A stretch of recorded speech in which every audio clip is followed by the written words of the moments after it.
بڑی خوبصورت سی حدیث طیبہ لے کے آپ کے سامنے حاضر ہوا ہوں۔ حضرت سیدنا ابو ہریرہ رضی اللہ تعالی عنہ، آپ کا یہ معمول مبارک تھا کہ جب بھی آپ نے کہیں سفر پہ جانا ہوتا تو سب سے پہلے امی جان کے پاس حاضر ہوتے اور جا کر عرض کرتے السلام علیکی یا امتا ورحمۃ اللہ وبرکاتہ۔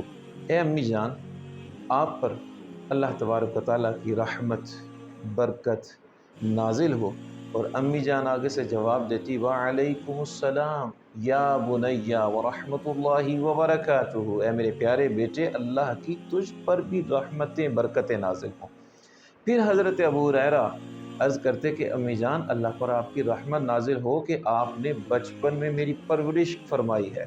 اور ماں بڑی خوبصورت انداز میں جواب دیتی اللہ تجھ پر بھی رحمت کرے کہ تو بڑھاپے میں میرا خیال رکھ رہا ہے۔ کتنا خوبصورت عمل ہے! جن کے والدین ہیں